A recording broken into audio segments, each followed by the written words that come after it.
Joined by aliStair today, a man who is known for his mustache, his looks, and his Australian pick'ems destruction. I'll be nice about it because I don't want to be demonetized, even though I can't be monetized because I don't have that amount of subs or viewed hours yet. So guys, please sub and watch and like and comment and all of that good stuff. Ali, it's an interesting time for you. Obviously, recently you've been benched from FlyQuest and all of that stuff. Obviously, we'll get into that later on.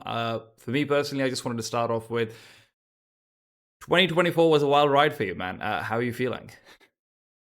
Yeah, it was. It was a pretty crazy year from beginning to end. Obviously, being dropped organization-wise and dropped as a player at the end. Um, Crazy to think about, the start of it to where we are now, but still happy with how it was as a year personally, I think. So I've always been confused about Greyhound sort of as an organization, right? I don't have both my fingers in frame as an Yeah. organization.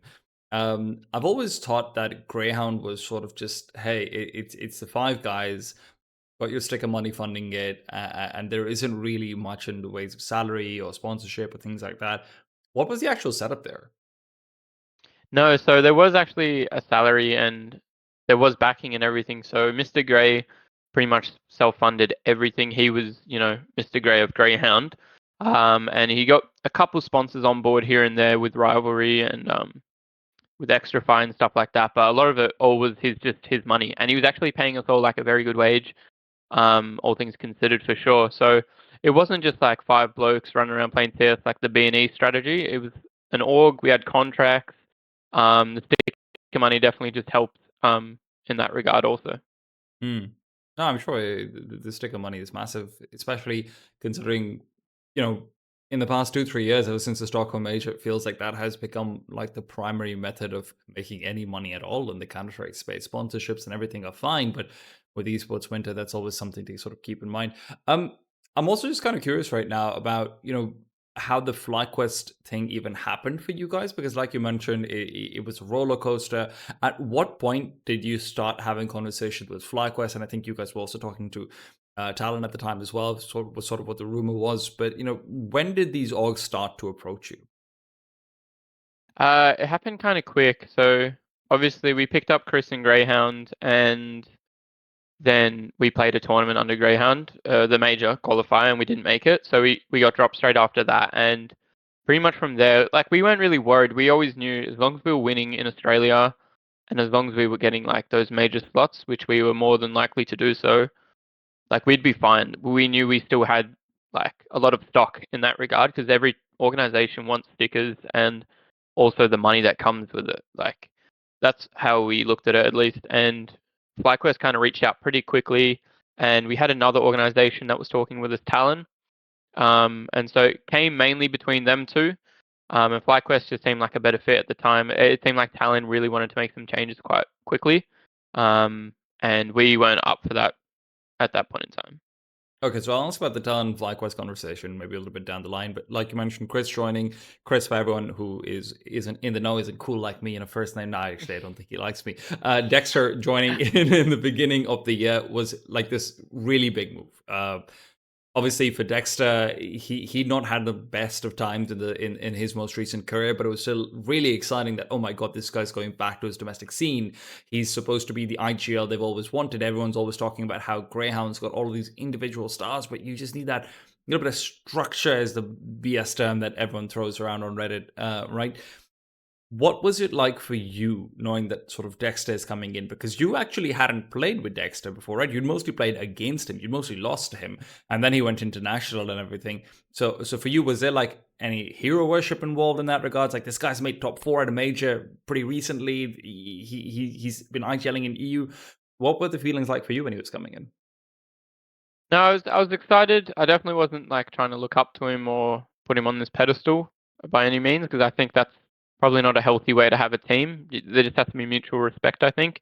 And I definitely respected Chris. He was a strong player, very astute and everything. So I was just excited to work with him and see how he viewed Counter Strike and I guess learn from him. And I think I learned a lot from him towards like there was a lot of obviously roller coasters throughout my year, but I definitely learned a lot from Chris and Erkast as well. So I'm curious on this end, right? Because for the rest of the team as well, and was the atmosphere like, hey, Dexter's coming in. We've got like we've got a top level, or maybe I don't want to use the word, but in my head, what I think of it is like we've got a real IGL now, like someone with legit experience, someone with international tenors and everything that he's got. Were the expectations going into 2024 like, okay, we're leveling up, we're going to be like a top 15 type team? Yeah, for sure. I think it'd be silly to say we weren't leveling up when you have someone like Chris coming in. Obviously, Josh was actually really good and stepped up a lot when it came to IGLing. So I'm glad as well that he had that relieved, that duty, because I still think Inns is like a world-class player that for some reason still hasn't really been picked up. And then obviously you have Liaz, who has proven time and time again that he's made top 4 at a major as well, and I think top 8. Like we had a lot of good pieces, and then when you add Dexter into the mix, who was like an IGL to his core, it was obvious that we were pretty confident and comfortable going into 2024. Guys, I have a dream that one day I will be able to stop making karate for a living and just be a YouTuber. Please support me. Come, subscribe, give it a like, give it a comment. I don't know, comment. Yeah, that's a C, I guess. Yeah, comment. Please subscribe. So initially, I remember there was a lot of conversation around, hey, you guys chose not to, for example, bootcamp for the RMR. And there was a lot of criticism of that there was like, hey, but we have qualifiers to play, this and that and everything. Was that also just because, Dexter's edition, I'm sure, was a little bit rushed coming back from Europe and everything? It's really hard to get all of these logistics sorted when you've got, 3-4 weeks before you have to fly out if you want to make a boot camp. I just wanted to quickly address that because I think that was one of the more unreasonable controversies around you guys. To be honest, that kind of error is a little bit muddled in my head because there was obviously so much going on with the removal of a player and then adding Chris. But I think because the major was I guess the RMR was in Shanghai, it was really hard to get Chris in, go to Europe, play there, adjust to the time zone, which takes 2 to 3 days of not really practicing and playing properly because you're not really switched on. Your brain's not thinking straight.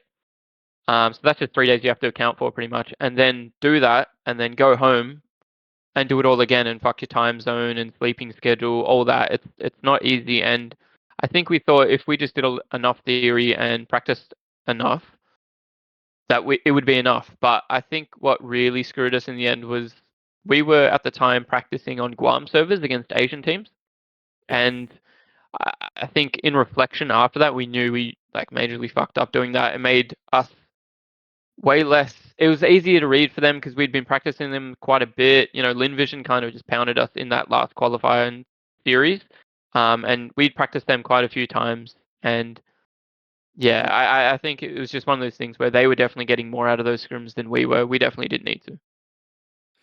So I'm also just kind of curious what it was like for you, right? Because I checked, and this is why I think the conversation around you is really complicated when it comes to sort of the public sphere. And I know I added to that conversation in a lot of ways because I was also very critical initially, and later on I became more of a defender.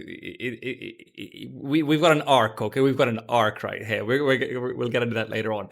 But I'm just curious because for you, your international appearances, and when I say international, I mean European specifically. I don't mean Asia Pacific. Out of the region, we're so far apart going in from 2023 to 2024. Like as an AWPer, that just destroys you. And to be specific, guys, for context, aliStair, I think your last international match played in 2023 was in IEM Sydney, which was in October. And then after that, you played in April, right? Like that's 6 months off for you. How do you do anything as an AWPer in terms of just keeping form and things like that? Is that even possible? It's definitely not easy. It's the same for everyone. The whole team was going through that sort of, I guess, break. We knew we weren't in Europe for ages, so it wasn't easy. But all you can do is just practice from home. Stick to your routine and watch enough CS to mentally know what's in meta and at least be working on it in that regard. Because scrims in Australia, you're not really getting punished for stuff. You can't really stay up to date in meta because people are doing stuff that was out of date 2 months ago, so it's not really applicable. Stuff like that's quite difficult. But I don't know. I don't really account that for the reason. I guess my dip in form. I think that's just just compounding on top of stuff. I think it was just a time we had away, and yeah, I mean, I definitely had a dip that was really hardcore in 2024 for sure.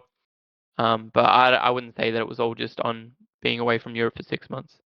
No, I'm sure, but at the same time, right? Like it's you're away from Europe for 6 months, and then afterwards, FlyQuest, by virtue of being the premier Australian team, you're going to be invited to everything. So then you're going from land to land.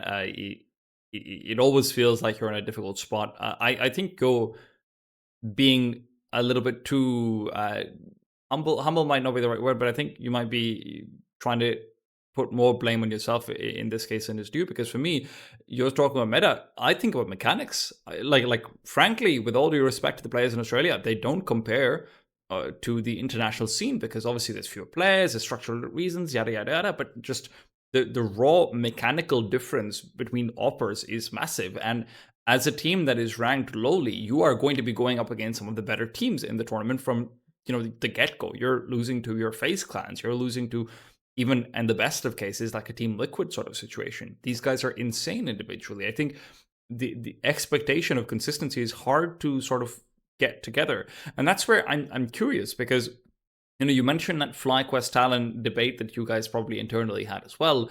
From the outside in, the only information I have is that I think Sponge on a Talking Counter episode once talked about this, and he said that, hey, Talon wanted you guys to bootcamp in Europe permanently, pretty much, and live out of Europe and then compete in, all of these CCT events, these online qualifiers, whatever it might be from Europe outside of the major. And FlyQuest wanted you guys to do whatever you sort of want in this regards in the first year. And he mentioned or implied, and I don't want to misphrase him because I heard this episode a long time ago. He sort of implied that was one of the primary factors towards why you guys went with FlyQuest. Is that true? That is definitely one of the most. Yeah, that's pretty much one of the main reasons for sure. I think they had a facility in Malta. I could be mistaken, but I'm fairly sure they had a facility in Malta and, a setup for us to be there a lot of the year. And I think for us, there's so much more that goes into the game than just playing Counter-Strike in Europe. There's such a mental side. I honestly think Counter-Strike is near 100% like mental and how strong you are there. So if you're away from your friends and family all through that time, I think that affects you. And the way we set up with being able to see friends and family in Australia, and then we'd go boot camp before events and use that time as efficiently as possible, definitely worked better for us. I think if we just lived in Europe and just played all of Europe, there might be a time where we're probably putting up some stronger results here and there. We might get a deeper run. But I think in the long term, to get the best out of people, that probably wasn't going to work for us. Okay, that's fair. It is always sort of that eternal conversation, though, right? And I think it's become less than what back in the Renegades as a Sponge sort of days it was, where back then you didn't actually have that many lands you were going to, in my opinion. So now you guys were basically at a LAN every single month. So could you give Yeah. me an idea of like how much time you actually spent in Europe, right? Because like, are you there basically 2 weeks out of a month on average? You guys are half a year out of the year. Like, what sort of that ratio? To be honest, it was really hard to. I've never actually looked at it and calculated it. It just always felt like when I would get home from an event, it'd be like, okay, I've got 2.5 weeks with my girlfriend. We're having 5 days off. Then we're going to start practicing, and then we're going to go back to Europe and boot camp for the next event. I reckon, honestly, we were like overseas probably last year for nearly 4 months of the year. I would say it's really hard for me to just rattle it off the top of my head, but it felt like we were there a lot, and it wasn't just like we were going there and boot camping, then going to an event. We'd come home, and then we go to an event if it was close enough with that boot camp. We didn't need one before every event because you still have, I guess, all those fundamentals down pat still from that boot camp previously. Yeah, we were just living day to day, it felt like. And what was the next tournament when we're on our like flight back? That's all we could think about.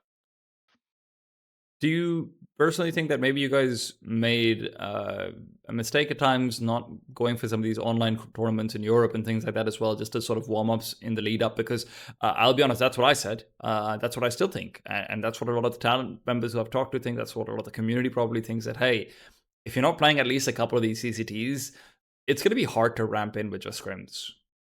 Yeah, for sure. I think we were open to playing those events, and I think we applied for a few, and we got invited to some, but they never really lined up for us to like play them and then lead into a tournament.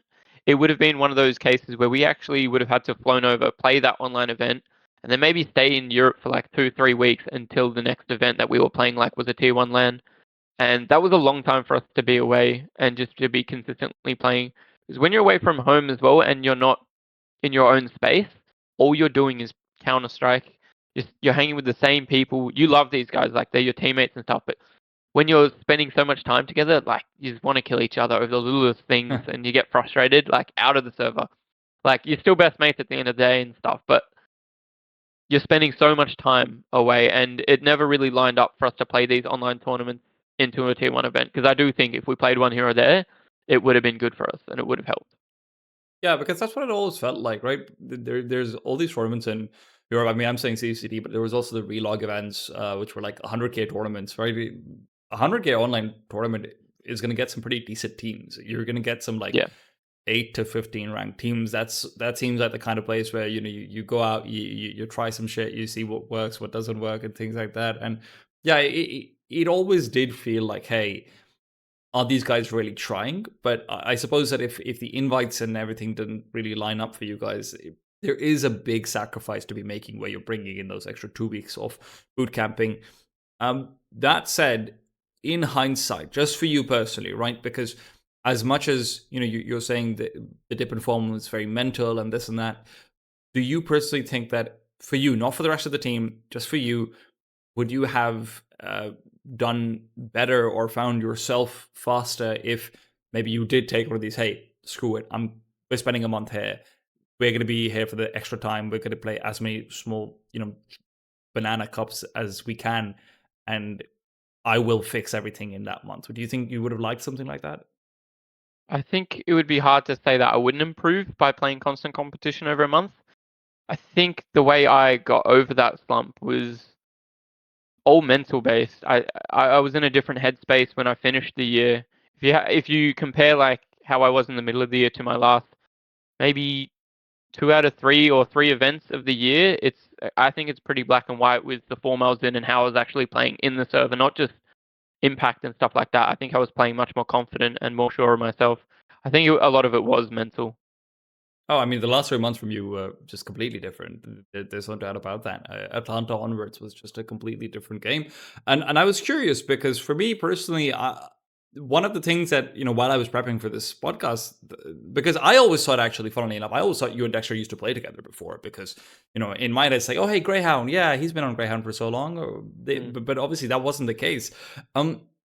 How hard was it for you to adjust to having your first sort of again, I don't like using the word real because Ins did a good job and everything, but real IGL coach duo? Was there like stuff you had to adjust to? Was it things that you were having difficulty in because the opera compared to everything else is such a unique role in how it is integrated into a game plan? Was that hard for you? Yeah, it was. I think it was for a little bit there. There were definitely waves where I would feel myself more and understand what my role was per map. When Chris came in, I think it took me like a long time to consistently get comfortable with my decision making and not doubting myself.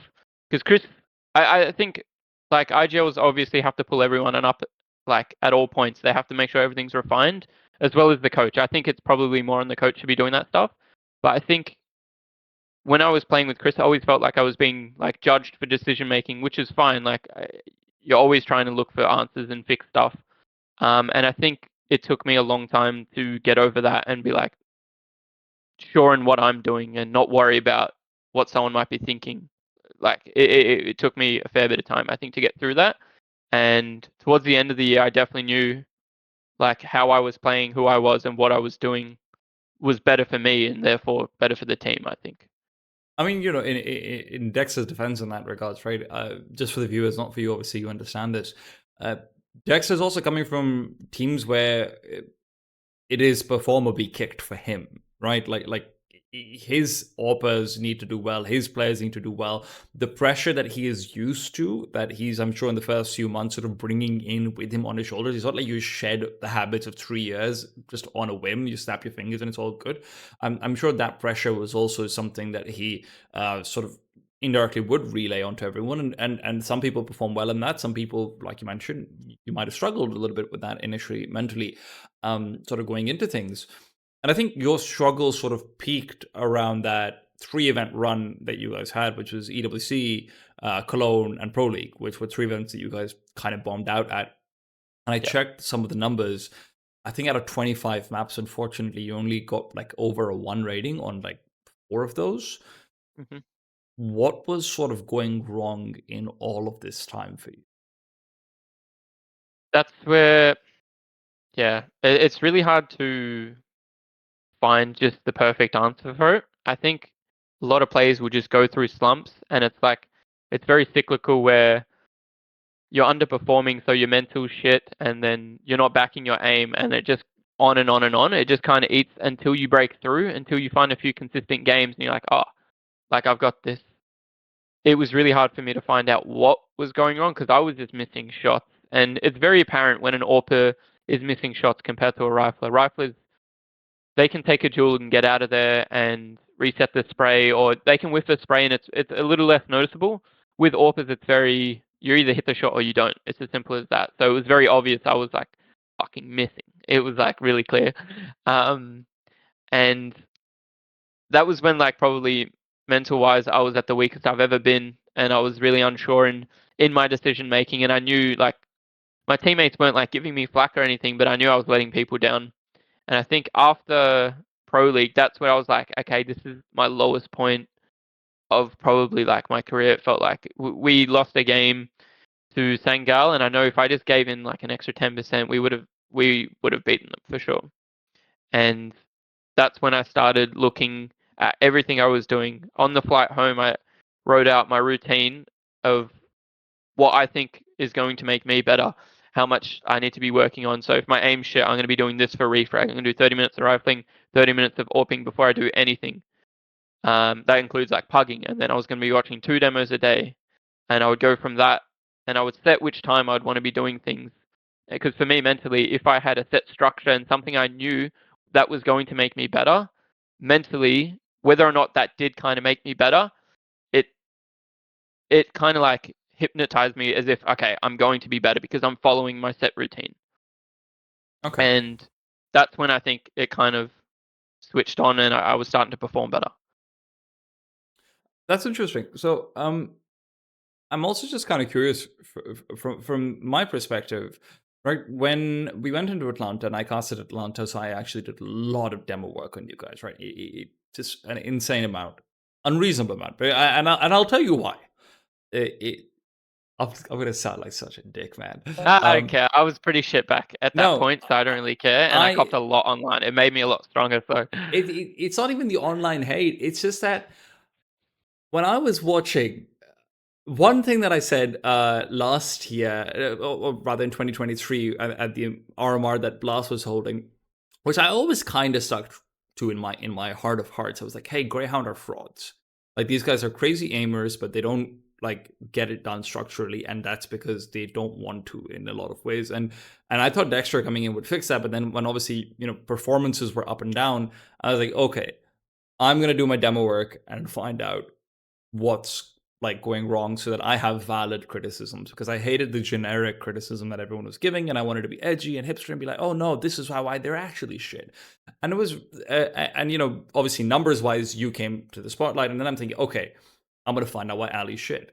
And there were a lot of missed shots, but actually in the last 3 events, more than that, it also felt like a lot of the time the team wasn't actually necessarily, they didn't like from the outside looking in, it didn't feel like they had faith in you, because very often I'd see that, hey, you're watching an angle, you're posting an angle, and one of your riflers comes and they're watching the same thing. Instead of watching your flank, you die to the flank, you get refragged, sure, but that's where you look like shit, even though you don't have a chance to take a duel.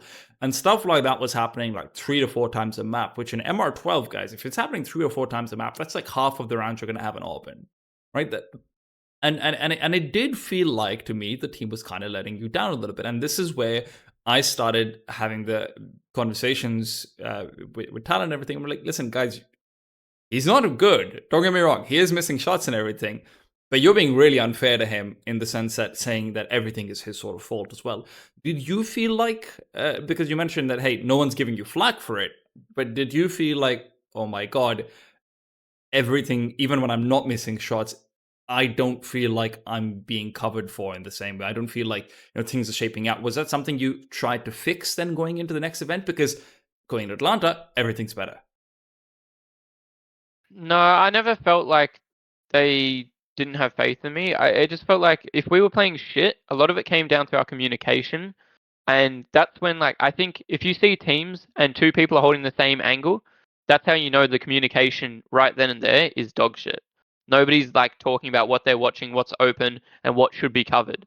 Because if two people are watching the same thing, it's not ideal. Obviously, there's very specific Of circumstances they should course. be, but that's like something we suffered with and made us so inconsistent is like when we were on and we beat like and had good upsets, it's because our communication was really good and we knew what we were doing. But when it wasn't there, like it was so apparent. We was like terrible. Like so I never felt like they doubted me or felt like they needed to watch the same line. I feel like that came down to just us not being like mentally into it and there. So this is where you guys also had the addition of JTR, the Portuguese coach, who I know absolutely nothing about. There are no interviews for me to read. There's very little discussion of him, and the only sort of things that I've gotten is things that I've just sort of guessed at, right? Like, hey, this is when he's added. This is when suddenly everything's going better, right? aliStair's getting better. Team's comms are getting better. Everything. His background, for people who don't know him, just like I didn't, a lot of it was from female Counter-Strike, which is not given very much credit, I think, in the Counter-Strike space for whatever reason, but it's not, right? And so from the outside looking in, I think a lot of people were thinking, okay, they've just got another kind of weird coach who doesn't have that much like experience. But results got a lot better. Can you maybe talk about what JDR added to the team as well? Yeah, no, Junior, he is very passionate about Counter Strike. That was like apparent as soon as he joined. He would just sit there and watch games on and on and on, like, and stay up to date with meta and little tips and tricks, little things that you see like in NART videos. Pretty much, he would bring stuff like that, and in my opinion, like, I don't think that's when I obviously like switched from being really shit to like starting to get on a decent trajectory. I think that was because I was also working on myself a lot because of that hardcore dip I had. He definitely helped, and it was somebody I could like talk to about random things. But I wouldn't say like I owed my huge turnaround to Junior. He definitely helped in that regard for sure. But he just loves Counter Strike, loves watching it, and would bring things for everybody on every default, like just tiny little things, the way you should be holding this, or why should you be holding that, crossfires, stuff that we were lacking. Because Erkast is a very fundamental coach and focuses on the bigger picture, and Junior definitely came in and would focus on the little stuff and help in that regard. So they worked together really well. It took some, I guess, trial and error for them to communicate and what the best way for us to practice efficiently was, because there was a point where it's like we had Chris, Erk, and Junior who were all like talking a lot in practice, and it made it like inefficient at times, I think, because it should be more like somebody leading it, and we bring stuff obviously if we have to bring stuff, but there was kind of like too many cooks in the kitchen at times, and we were just trying to find the way that we should do it, and eventually we did. But I do think Junior is underrated, and yeah, he was quite handy for us. I want to hear about Atlanta. I just want to hear about like first of all, just a summary of the event. Like, you're going in. Are you just listening to "Eye of the Tiger" on repeat for like 3 hours straight? Like what's sort of going on in your head? And when you get that sort of first win, and for context to everyone watching, from what I understand, please clarify if I'm wrong. Challenger events are with like DreamHack components, like Atlanta had. Um, they're like a stage match throughout. There might not be a lot of audience, but it is sort of a stage match all throughout. So the second you go in and you're doing well, it's easy to snowball your confidence and momentum off of that, in my opinion. So I'm just kind of curious, going into the event, start of the event, like, what are you thinking? I mean, we never like went into events with too much pressure on ourselves or never worried about that sort of stuff. Uh, Atlanta just clicked from the get-go, I think. That was the first event where I had my turnaround and I was kind of being rewarded for all my work that I was doing on myself. And like therefore it was helping the team in that regard, because if your AWP is having a good time, like the team's going to be, having an easier time as well. So it was cool though. We had some FlyQuest staff there, and we were in America. We actually had more fans than I thought we would have, I guess, at times. Having teams like Big and Saw, I thought Saw would have more fans because they're quite a big team and they were pretty good. But yeah, it was just so much fun. It was a lot of fun. Going to the tournament, the narrative was that Saul's just had their Cologne run not too long ago. Oh my god, they just got to stomp the opposition of a hair. FlyQuest's Cologne run was obviously the opposite of that in a lot of ways. Yeah. Big is there as well, and it's like, oh my god, Surson, the Toby Whisperer, and all of these things, like, oh, he's gonna be amazing. And I say this in a jokey voice as if I wasn't the primary person making this narrative on the cast, right? But there was no one, I can tell you right now in the green room, there was not a single person who said, hey, FlyQuest can make the finals. I forget winning the event. FlyQuest can make the finals. You beat Saw, BO1, sure, but then you beat Big, you beat Wildcard, who didn't seem like that impressive, but now that you look at what they sort of did at the major, they're like a legitimate team. What are you feeling coming out of this event? Well, everything was just going right. Like after we finished, it was just, yeah, I had never felt like that. I think in Counter Strike personally, like that feeling was amazing. I can't imagine what it's like to win a major. I guess like it's ridiculous. So when we did that, it was like the perfect setup for what would be our next event, being the RMR.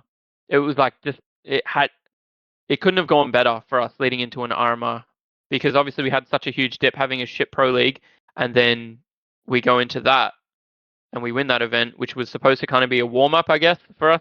Realistically, it should have been a warm up event where we're like, hey, we can make semis, we can have a good run, let's do it. And then we ended up winning it.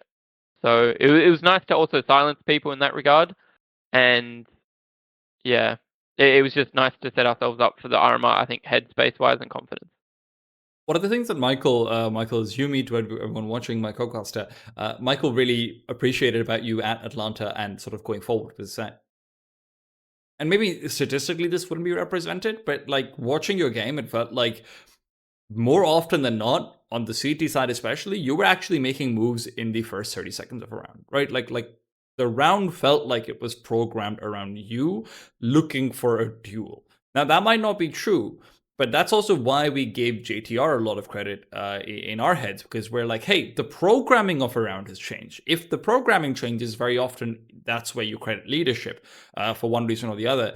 Was that just you saying, hey, I want to do X, Y, and Z more? Was that like a conscious effort from the team that, hey, let's get Ali involved in that first duel. Let's see what we can get done. What was that decision making like? The system we had, it kind of always allowed us, if we had spawns or if people had plays or things they think they could do, Dexter was all for that. He would allow people, if they felt like they could enter the server and get an opening, or, this person's taking long, really weak, I can kill this guy. Chris was all for punishing that sort of stuff. When I was going through my slump, I wanted to do that stuff less and less, and naturally players just do that because their confidence is so shot. You don't want to be like making plays and doing stuff. And going into that event, I felt like so good mentally and strong and calm. I was so up for all of that stuff, and I was being rewarded with spawns, to be fair. And so many maps, like for an AWPer, like spawns are so necessary for you to get openings. That's like half the battle. And I had a lot of set plays and stuff I could do and things I could do. But one thing like Dexter, encouraged was that sort of stuff, especially from an AWPer. And I remember even when we were in the final, I think it was Dust 2, that's where I was probably feeling myself the most. Yeah. I think we used all of our timeouts, and on more than one occasion, like Erk was like, no, like guys, I think Ali's like really feeling himself. I think we should just let him like do what he wants to do right now. And having that like kind of behind you is so like it's, first of all, it's lovely to hear, but it's so like empowering, and you're like, yeah, I can fucking, thank you, I can fucking kill this guy. Let's do this. I want to do this. And our team were pretty good at supporting that sort of stuff. You didn't have to tell everyone what to do exactly. If you had something in mind that was kind of a little off script, you would direct people. But everyone was pretty good at supporting each other and figuring out on the fly, how should I support this and throw this util. So they definitely like were good at that side of Counter-Strike. So that made it a lot more easier when I started performing better. I am also just a little bit curious, right? Because you've obviously mentioned Erkast a few times. I'm a critic. Um, I don't think I've made any secrets about that. From the outside looking in, it's always felt like there's no reason to have a Mongolian coach who doesn't have sort of that Western experience when you have an organization like FlyQuest, who do actually have money and they do actually have prestige. When you're attending enough lands to be able to get like a lot of these sort of maybe top rejects, I would say, right? Like coaches who can't make it at top 10 teams right now because their stock is low, but you probably could get them like right now. Regin would be an example of that, right? I'm pretty sure Regin would join FlyQuest if someone asked him to. Um, can you defend Erkast for me? Because I have said, and I will make this clear for the viewers, because I don't want to make it sound like, oh my god, I'm being nice for the podcast or anything. I've said I've always saw Erkast as a bit of a friendship hire, right? As in he's helping out with personalities, things like that. But I've always felt like he probably can't provide what a European coach would. So could you maybe play some defense in that regards? Obviously, you seem like you've got a pretty good relationship with him as well. Yeah, for sure. I mean, I can see why it would look like a bit of a friendship hire. I think the whole argument that go for Europe just because they're European and probably better is probably not valid when you look at teams like Mongols, who are defying the odds and are literally, they're in my head, they're a top 10 team right now for sure. And I think he really likes the way Mongols play, and I really wish we kind of could have adopted their style a little bit more before I left. I feel like they will throughout this year 2025, because definitely liked the way they played Counter-Strike. And the thing is had a really good way of simplifying stuff and fixing stuff. He definitely would rant and talk and practice, and he would focus on a point and make his point like 100 times over on it, and it'd be like, all right, like we get it, we understand. But he actually really understood what it is that these top teams are doing and how we should be playing, not to counter it, but like we should be adopting this stuff. This is how we should be doing it. See this? This is why it's good. And he simplified stuff really easy. And I think if we were able to implement that stuff more and a little bit further, like I think we would have been a lot better. Yeah, I think to be honest, I think my criticism and what a lot of people's criticism of it is less that, hey, Europe equals better. I think I'm publicly probably the biggest fan of the Mongols in the world, right? Like, or at least one of them on the English speaking side of things. So I don't think my criticism was ever that. It was very often more just set in terms of talking to people like Regin. And the reason why I give Regin as an example is because I obviously had a podcast with him recently, so I remember him more. But there's a lot of coaches who they know that the trick to taking a top 30 team into the top 15 is not to try and follow or integrate what some of the top teams are doing. It is to try and very often gimmick your way to it. Do random BS that works. Play a counter style, not anti-strat necessarily, but like you said, rely more on set strats, more like bullshit boosts and things like this, right? And that's what gives you wins. And Erkast, even when he was on NKT, even when he was IGLing himself, because obviously Erkast did pretty much everything, right? Like that he was doing. It always felt like he was trying to push for a style that was unachievable. So even when you say the Mongols, that's a very hard style to pull off, right? Like you've got a very skilled set of players on the Mongol side who have gotten so much stage experience now and things like that as well. But obviously, at the same time, the argument can also be made, hey, if you're not going to try and integrate yourself into the top style, when you get to the 15-ish rank, you're going to be at a roadblock and you're not going to get anywhere from there. So obviously it's a philosophical difference. I think that sort of comes into it. So yeah, I could see both sides of the coin. Personally, on maybe a little bit more the other side, but it's understandable. Just put it that way. Yeah. I also want to hear about Ins, man, because I have been tweeting, and no one cares because it's fine. But I've been tweeting that Ins is the best Australian Counter-Strike player in the world for like a year and 2-3 months now. I think he's better than JKS personally. I don't know why he hasn't been stolen from you guys. He's so good. He even had like IGLing experience, so he can secondary call as well. Like, who is this guy? I've played with Josh since we were probably 16, I think, and there was probably like a 2-year stint where we didn't play together, I think. I don't know, like when the penny dropped for him to just, he was always good, don't get me wrong, but like, I think when he came out of being an IGL, it's like he was so relieved of that. He just was on. He's such a smart player. He's quite reserved, you know what I mean? He's not like super vocal and celebrates heaps and stuff, which is why it was really hard for him, I think, when he was that IGL. We obviously had like decent events here and there, but he wasn't like, born to be an IGL. He wanted to just play and enjoy. And he did really good as an IGL, don't get me wrong, but it wasn't what he wanted to do. So it's really hard. But I still am baffled that he is not in like a top 10 team yet. I know there was interest in teams that wanted him. I'm not going to go and say like what teams they were, I guess. But throughout the years, there were teams that wanted to get him. Can you give a ranking level, like an approximate ranking? There was, I don't know if they were top 10 at the time, but I would say it's that 10 to 20 mark. There were teams that wanted to get him, and he was interested. It's not like he was turning these teams down. He's like, yeah, I'm interested, sure.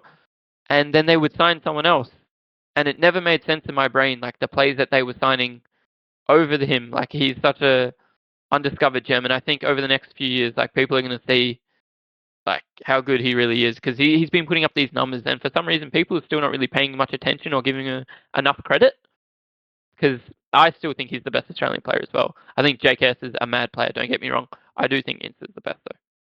Yeah, I mean, you're saying after he got relieved of the IGL duty, the reason why I even called you guys frauds back in like 2023 was because there was so many rounds that when I watched the demos of, it was that, oh hey, like you're completely out of flashbangs, you're completely out of utility, it's a 5-on-5 and it's frozen, and then Inns just gets 2 kills. And that's like, oh hey, good job guys, we won the round. Yeah. And that really felt like a fraudulent way of playing that depended on him being a beast. But I think you guys also, have another player who has been shakier, but he's found his form. Recently, Vexite's been kind of killer. And Vexite's also been a strange cat, right? Like sometimes he's been on top of the world, sometimes he's been, very, very middle of the pack. And he was another player who I was really looking forward to seeing his transformation underneath Dexter and Erkast. Can you maybe talk about how you feel like he sort of evolved and changed as a player across the year? Did he also have some of the same struggles in terms of integrating into again, real IGL coach combo system? I don't know about what point it would have been like he had those struggles. I'm sure he went through a period where he was adapting to how, I guess, the team should be playing. Vexite, like Declan's super talented. Obviously, it's clear how like good he is. His development like was really clear to me at the RMR of our last RMR in Shanghai. He stepped up so hardcore, not just fragging ability. I don't care like about like his fragging ability in the server of staying calm. It was like really impressive how the youngest player on our team, I think, was one of probably the calmest at times and was stepping up really hard during like those really tense pressure like moments. Because let's be real, like the RMR is probably the most intense tournament like out of everything for everyone. The majors very full on, but everyone knows getting to the majors probably harder than playing the major. So for him to be as concise in what he wanted to do and the way he was talking and communicating was thick. It was really good. I think when he first joined us, there was a bit of a lack of communication, I would say, with the coach and Vexite and I guess Josh of how we should be playing. the coach at the time, which was Kingfisher, wanted a lot more duty on Vexite to be making the second calls because he's a yapper. He doesn't shut up, which is like it's pretty good. You probably want that from most players, but there were times where we'd have to tell Declan to probably not talk as much. And yeah, I think like he's probably going to surge a lot more in these next couple of years because I can see he's got the right mindset for Counter Strike, and he knows that it's not about results; it's about your process and trusting it, and like the results are going to follow when you've got everything else in line. Like you don't have to worry about winning or losing because it's going to come. Yeah, it was really interesting seeing his development. I think at the RMR, like you mentioned, because that first game versus Talon, he was the only person for doing his role a lot of the time. Even against Drillas, Inns wasn't having a good game. I know the stats in the end show that he was popping off, but like Vexite for a long time was the one who's sort of carrying the can and making sure these plays are being made, stuff like this is happening. Um, what that RMR experience, right? First game, BO1 versus Talon, you guys got like completely outcalled on that one. It felt like you were just being read everywhere. You get knocked into the lower bracket. What is the conversation inside the team at that point? It's like it's shit. Obviously, you're in the lower bracket, but at the end of the day, you gotta zoom out for a second and say, hey, we just lost one fucking best of one, guys. Like, let's not like look at this like it's the end of the world. Oh shit, our backs to the walls right now. No, we're playing best of threes now, where we have time to mentally enter and get into it. And I know that we're one of those teams when once we're in it, like we're really strong. And best of ones always we were always kind of shit at best of ones. Like as an underdog, we were not bad. Like we could upset here and there, and we could put up good results, like close to. I wouldn't say good results, but we could almost like get that win over like these fucking good teams. We never did, but we were always close. And I guess against Talon, we were definitely not an underdog, and we were just communicating shit. We played shit. Everything was just off.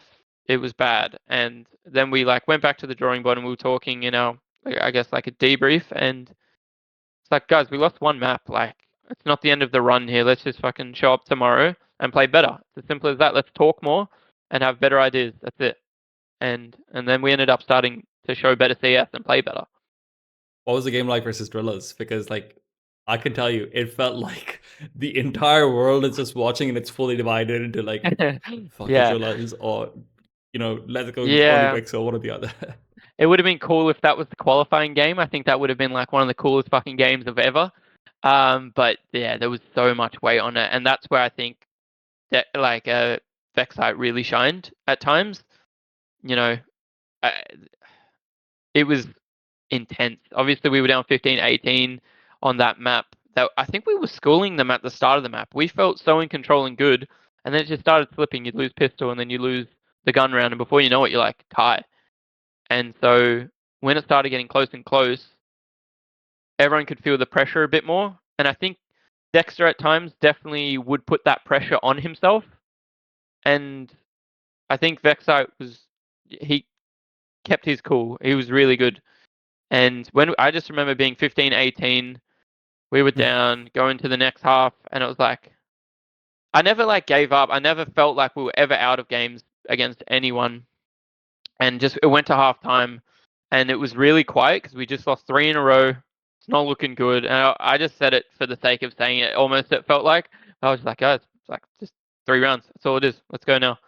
And whether or not I believed it at the time, somebody just had to say something, and then we just started slowly winning rounds. And there was like everyone was making fuck ups at points, like they were, we were, and it was just so scrappy. Thank God we won. That's all I can say. It's the best kind of Counter-Strike game to watch, man. I'm telling you. Just, Yeah. that one like sort of send from God kill that Vexite got on the spray as well. Yeah. I think at some point it did feel like destiny. Um, you guys went back after the RMRs to Australia. That was I thought that was a stupid move. I think a lot of people thought that was a bad move because so many teams were in Shanghai that you guys would have been able to get really good practice theoretically, especially because the teams, for context, for people watching, teams with the RMR are very often going to be hesitant to play against each other for scrims, right? So if FlyQuest is there, you guys are like probably one of the premier scrim partners that you can get at that stage. So I'm curious, was there a divide in the team? Was there like, did everyone unanimously say, no, we need to go back to Australia? Like, what was that conversation like? Yeah, we all said, like, let's go back. Like, we were okay with that. I don't think we all said, like, collectively, let's do it. I think somebody made the decision, whether it was Coach, Joe, I can't remember exactly. And we were okay with that because I think if we didn't, because we were one of the first RMR groups. We would have ended up being there for like, A I month. think 4 or 5 weeks. Yeah, until the actual major was played. And I think that ties back into what I was saying, where I think headspace wise, if people are like in their good routine and people are at least playing the game and practicing and stuff in a regard, like, we're going to be okay. Obviously, you can just sit there and practice against European teams, but it wouldn't have been sustainable mentally, I think, for us to do that up until then the major. Because obviously we just had the RMR, which was so full on and intense, and we practiced before the RMR. So it would have been just such a long period of just Counter-Strike and nothing else, that people did need that kind of just like second to breathe, go home for a little bit, and get back to it. What was playing at the major like in front of that? You guys had a pretty big crowd over there, even in the group stages and everything. You got one of the two big majors, right? Brazil was the other one. What was that like for you?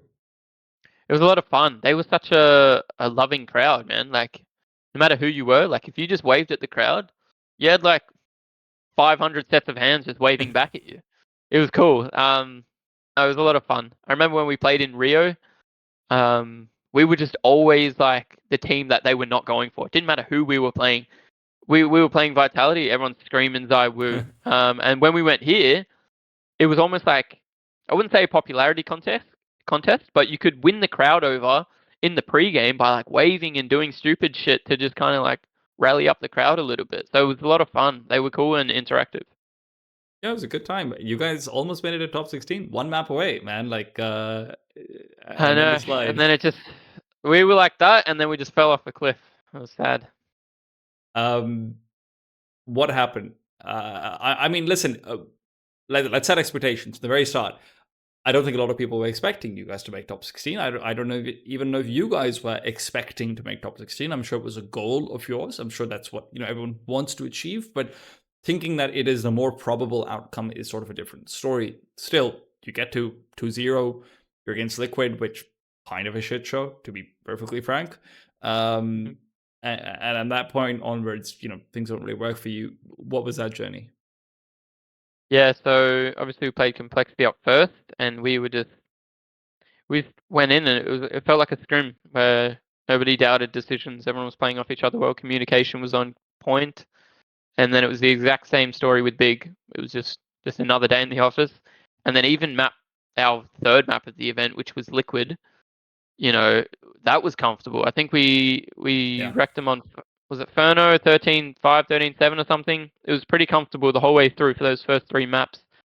And I still believe Anubis, which was that 4th map for us in the whole event, where we lost to them 13-8 or 13-9, man, like that second half, there was some like micro fuck ups from everyone's like point of view. Like, there was a point where I missed one shot and got run down, and then they just took B. That was the first gun round, just like that. And there were just little instances of that, and it just ended up costing us that map. And then after that, it was map 3. They just ran a train on us, bloody on nuke. I think it was 12-0 at the half. It's like, oh, fuck. I think we said, like, if we win pistol, let's just get fucking loud. I think I screamed, and it was just me and Declan screamed. I was like, oh, that was kind of sad and embarrassing. But that was just like, we were already fucking gone by that point. It was hard, and we lost. And Liquid, like, when you again zoom out, Liquid are a very good team, great lineup, very strong players. So it was like, that's not the worst result. And then we got our bloody Kryptonites, which were just Brazilian teams. I think if you look at our history against Brazilian teams, it's like probably, it's not good, man. It's not good. So I think that was like where it started becoming a lot harder. Our communication was shit. We couldn't deal with them just taking fights to us. Like it was as if that first day of Counter-Strike just never happened. We just completely forgot like what it took for us to just be playing well, and it felt like at times I think like when you're out of the server and it's hard, it's much easier to pick people up than it is to yourself. So you need people to do that. It felt like people weren't doing that. It felt like when you're down, it's easier to fake it until you make it. It really is. Like, come on, guys. Like even that kind of helps a little bit, and it kind of puts you in a little bit of a better spot. Obviously, everyone's different, but there was just none of that, and it just kept going worse and worse. And yeah, we displayed some of our worst Counter-Strike throughout the year after displaying some of our best. So it was such a sad ending to such a good start. I mean, that's what you did at the 15-18, right? At the RMR, where you're like, "Hey guys, yeah, it's just 3 rounds." Yeah, exactly. It's a BS that gets you through the most difficult times, I think, in a lot of ways. Um, why do you guys struggle so much against Brazilian teams, though? Because like when I saw the matchups on paper, I'm like, "Yo, Pain, pretty good team. MIB are pretty good Yeah, team, but also yeah. these aren't like these aren't like No, clapping you." no, I agree.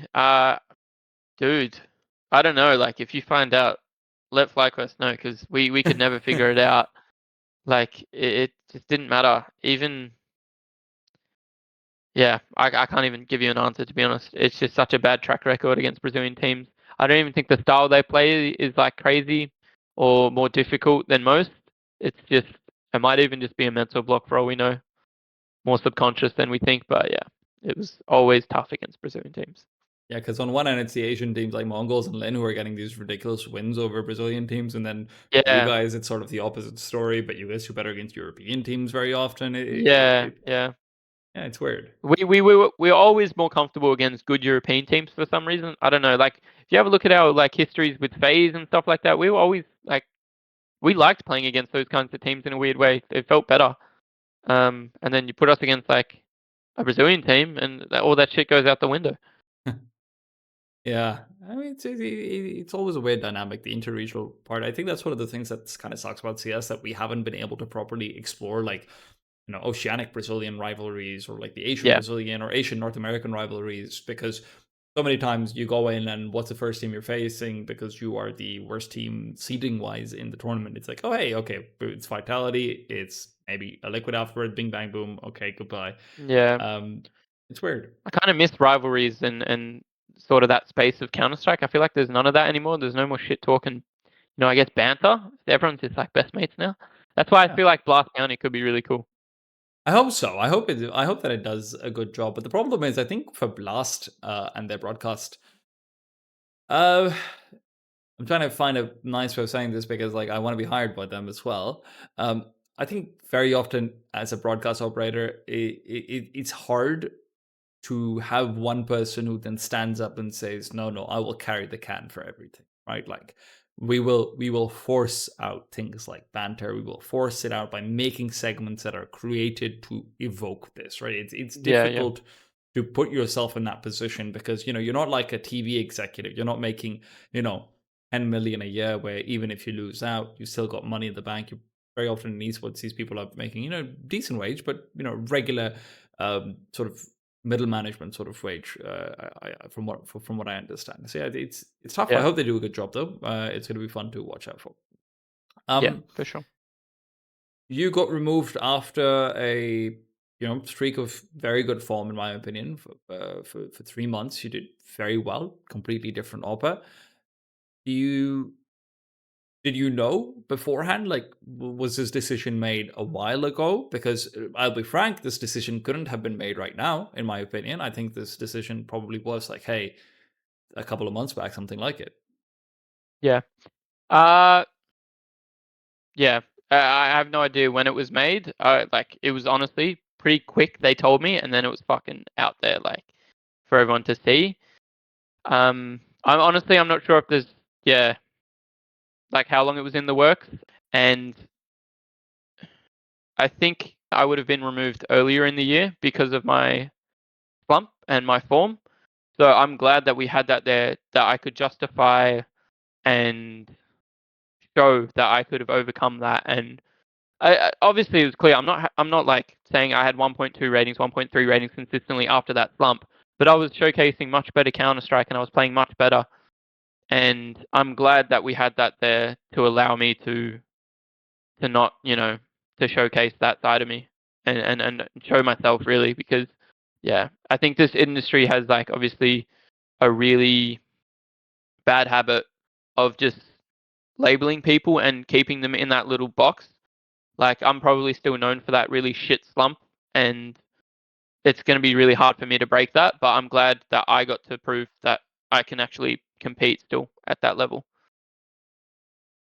Do you think? I mean, should is a very strong word, but do you think you should have maybe had another tournament or two as well? Do you feel hard done by in this regards, or is it like, hey, it's okay, it is what it is? Of course, that's what you come to eventually, but there's obviously more that you had to give, and there was obviously a trajectory that you think you were on. Yeah, for sure. I'm never going to agree to being kicked from my team.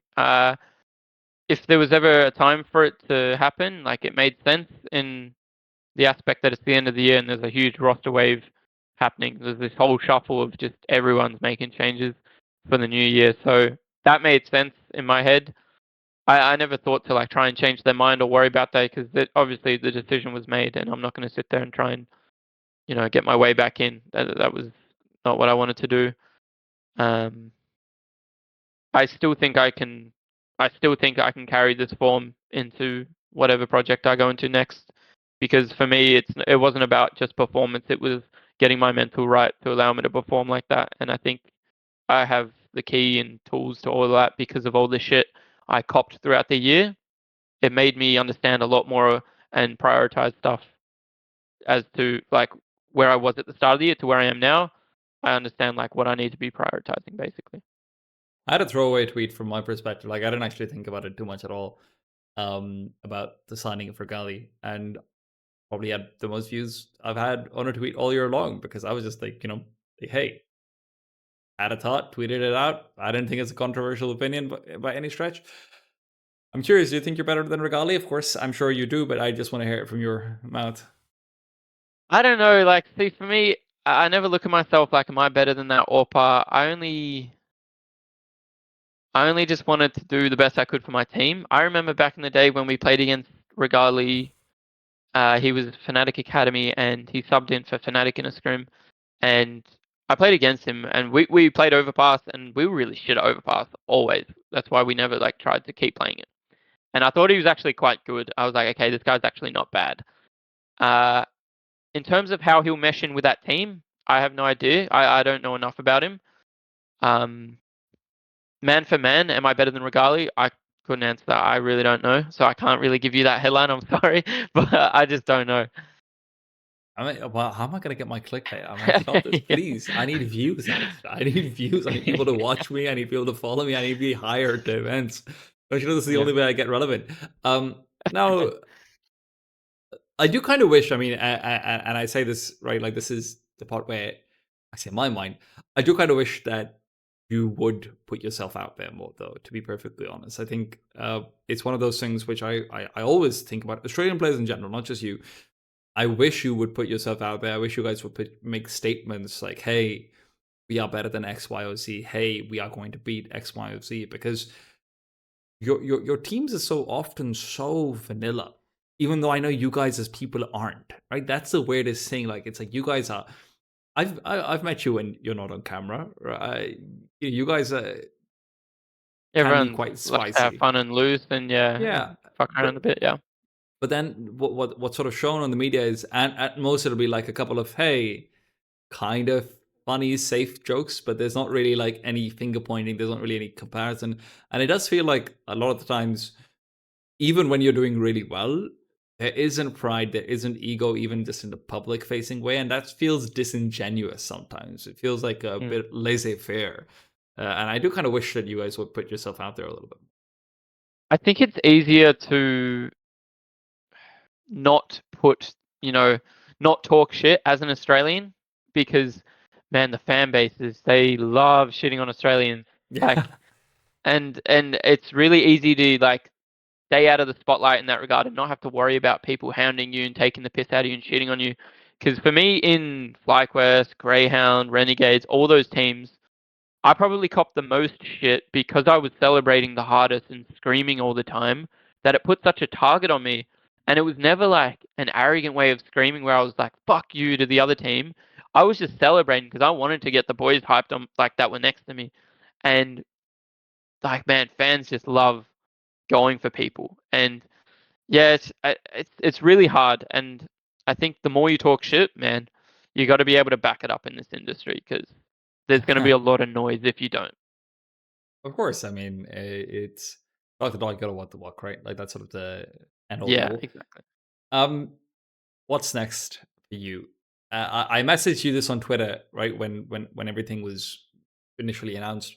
Like, are you going to Europe? I think is sort of the big question on everyone's mind.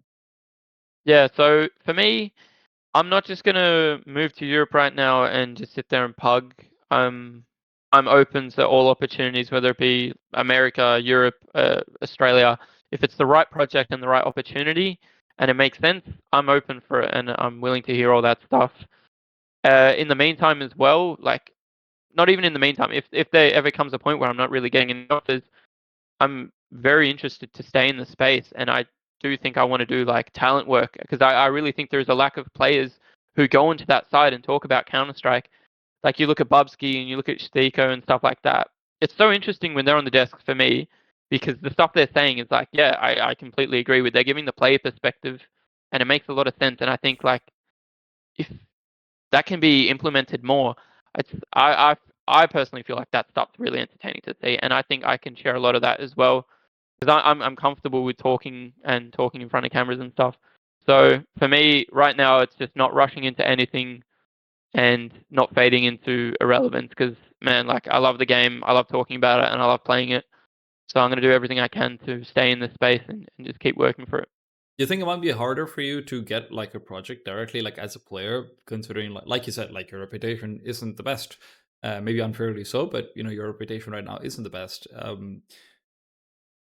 You, would pugging and things like that maybe give you a better chance? Things like have you considered that, or are you just at that stage in life because you're kind of an older guy, right? Like compared to a lot of players, I think you're 26 right now. Yep. Are you at the stage in life where you're like, hey, I am fine with saying goodbye if I need to, but I will not just like uproot everything unless I am given it, like you know, a salary, unless I'm given like an organization, a team to uproot into. Yeah. Yeah. Pretty much. I'm not gonna just move somewhere and just sit there waiting for opportunities to happen while I'm pugging in Europe. I don't think it makes sense for me. And whether or not like opportunities come along, I know I can help teams, and I know I can do a lot, and I can showcase more consistent version of me now. And yeah, whether that means like I like basically what I'm trying to say is I'm happy with being here right now and not rushing into anything. Because let's be real as well, just a huge roster shuffle has just happened. It's all wrapping up. It would be silly for me to just move to Europe, I think, now after everything's just kind of happened and then try and get a project and make everything happen. Is there like a dream team that you could join? Which you know, let's stay realistic. Outside of the top 10, that you think like, hey, put me in that, and I will slay. I will just destroy. I don't, no, I guess I don't look at it like that. I just see, it's like I picture it when the opportunity presents itself and I go, yeah, look, I think I could work with these people and I think I bring a lot to the team out of the server as well. Um, there are a lot of teams that would be so much fun to play with, I think. Uh, it's really hard for me to rattle it off the top of my head though. But yeah, there's no like dream team that I want to play for. I just want to fucking play the game and work my ass off and just do that. Do you have an agent that anyone can reach out to? Maybe a European agent, something like that. I've heard those are all the rage these days. They are, yeah, not currently. Whether that changes in the future. Until then, my DMs are open. Hit my line. All right, thank you so much. Actually, I should ask if you have any message for the fans as well. To be honest, I always ask that. I always forget about it as well. Do you have any messages for the fans? And when I say fans, I do mean Elfish Guy and MacMate because you know, listen, they're the ones who are caroling all of the Australian community together. Yeah. No, thank you to everyone. I received a lot of love after the FlyQuest drop, so I appreciate you all. I'm going to be streaming more, so if you want to see more of my fat head, like go to aliStair on Twitch, and thank you guys. In the meanwhile, any teams that are looking for an AWP and are willing to take a risk, please reach out to him as well. Trust me, OG, I'm telling you, he is the guy for you. There's actually a couple of teams that I can. You know what? You've done a terrible job, so I'm gonna do this for you. I'm gonna open the Do rankings. it for me, man. I'm happy. You know what? Let's go. And you can sort of post this on as a clip if you want. Let's see. Fnatic just benched Knock, but I have a feeling I know who they're getting, so maybe not them. Sangol, if you're looking for an AWP to sort of kickstart your new project, someone who can, rally the boys, bring young players together and everything like that, this is the man to reach out to. Then Rare Adam, you know what? If you want to go for language, if you want to go for the English route again for some reason, you can go for him for sure. Ends, guys, trust me, your shit's not going too great. I don't even know what you're doing wrong, but Ends, you could use an upgrade. OG, same for you. Monty, come on, Hades, just stick to being an IGL. Don't be an IGL AWPer, or just be an AWPer, one or the other. Give aliStair a chance if it's going to be IGLing predominantly. There's a lot of teams that I think you could join. There's a lot of teams I think you can make better. Reach out to aliStair right now on Twitter or on his email, which I think is also on his Twitter. So eventually you're going to end up there regardless. In the meanwhile, guys, everyone who's been watching, everyone who's been supporting, thank you all for tuning in. Please don't forget to like, comment, subscribe, all that good stuff. And Ali, thanks for coming in and thanks for coming on. Take care. Thank you, man. Appreciate it.